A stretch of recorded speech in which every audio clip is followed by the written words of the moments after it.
Halo semuanya, kembali lagi bersama saya di Ulasan Bola. Setelah 5 bulan absen, saya mau bikin konten lagi khusus tentang Timnas Indonesia. Timnas U23 yang berhasil lolos ke semifinal Piala Asia U23 menghadapi Uzbekistan. Nah, sebelum saya ulas sedikit tentang Uzbekistan menghadapi Indonesia, saya ingin sedikit mengulas perjalanan kita nih dari fase grup. Kita kalah 2-0 meskipun dicurangi wasit. Kita menang lawan Australia yang peringkat FIFA-nya udah tinggi. Kita sering kalah dan kita juga diremehkan oleh media sendiri bahkan. Tapi kita berhasil menang. Kita menang 4-1 lawan Jordania. Jordania yang kemarin di timnas senior merupakan runner-up Piala Asia. Jadi bukan main-main lawannya loh. Di semifinal kita mengalahkan Korea Selatan U23 yang sudah 9 kali berturut-turut berpartisipasi di Olimpiade.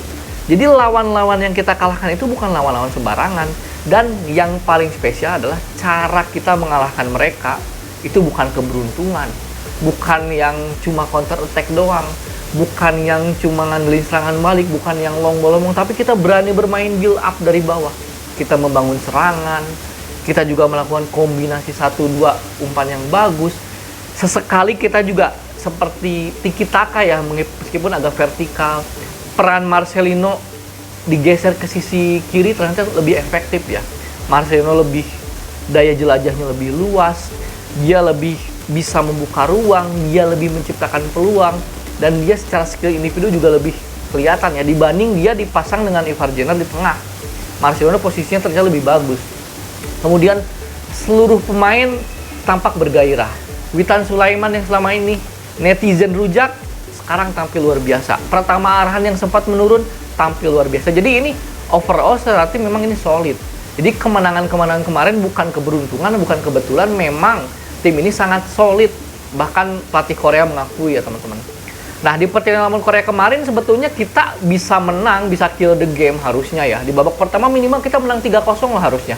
Tapi ya itu mungkin wajar ya teman-teman. Ini mayoritas, ini tim termuda di Piala Asia loh. Di Piala Asia kemarin termuda, di Piala Asia U23 termuda juga ternyata. Jadi ini tim muda butuh banyak jam terbang, dan tapi mereka tidak memperlihatkan kegugupan, kekakuan. Bahkan mereka terlihat bermental juara, mental para raja, mental pemenang gitu loh. Kita, kalau dulu ya, kita ingat lah teman-teman, lawan tim Timur Tengah. Apalagi lawan tim-tim Asia Timur macam Jepang, Korea, itu udah pasti, percumalah nonton gitu, udah pasti kalah. Tapi sekarang kita punya spirit baru. Gitu. Kalau kata netizen sih, gini ya rasanya punya timnas yang jago. Jadi tapi kita bener-bener happy banget gitu loh. Happy karena bukan karena cuma menang. Cara menangnya itu loh. Cara menangnya bikin menakjubkan banget lah gitu loh. Khususnya saya yang mengikuti perkembangan timnas Indonesia dari awal 2000-an sampai sekarang. Ini merupakan timnas terbaik versi saya sih menurut saya. Nah ini mengenai ulasan sedikit ya tentang menghadapi Uzbekistan. Informasi juga di level kelompok umur, Uzbekistan ini tim yang sangat mengerikan teman-teman. 2018 mereka juara mengalahkan Vietnam. Tahun 2020 mereka peringkat 4 kalau nggak salah, nyampe semifinal juga ya. Jadi ini bukan lawan yang mudah jelas. Bahkan saya menduga dari permainan kemarin Uzbekistan menghadapi Arab ya.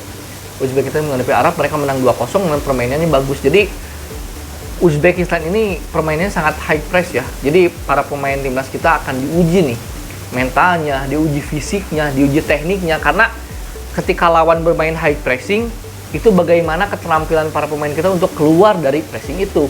Nah, salah satu cara untuk keluar dari pressing seperti itu, ya dengan cara melakukan sirkulasi bola yang cepat.